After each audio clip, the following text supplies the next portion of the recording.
Hello, this is Jason Healey with Healey Homes. Welcome to 115 Ryder Cup Trail. We're mid pre-pour on this foundation. This foundation's right at 2826, heated and cooled. There's an optional bonus room of 495 feet. The garage is a super oversized garage at 689 square feet. The front covered porch is going to be 318, and the rear covered porch is 367. So there's also a second floor bonus room storage area of about 220. So you're looking at about 4915 heated and cooled. So right about 5,000 square feet total under roof by the time we get this framed. But right now I want to talk about the foundation. This house on the front has a 40-inch footing on it. On the side beams is 24. In every 12 by 12 midsections, we have an 18-inch beam.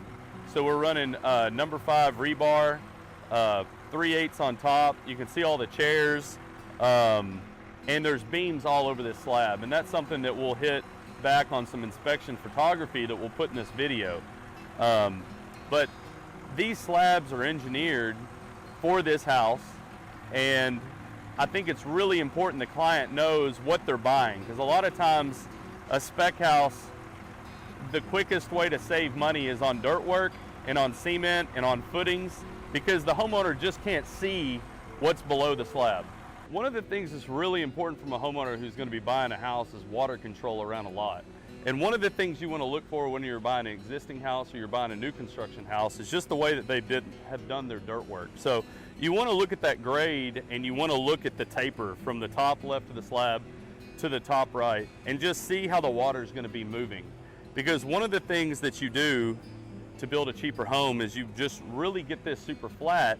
But what that can cause is, if you're in a development or an area that's been undeveloped, you don't know what the guy's going to do to the right of you, and he may go super high on his foundation, and then he pushes all the water back towards your house. So it's just really important to look at both grades of where you're at to see how the water is going to turn to protect your property.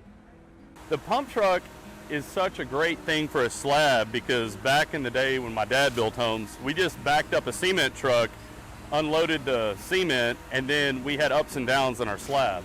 Having a pump truck really helps get the highs and lows out of the slab, and you really see it from a homeowner's perspective when it's flooring time.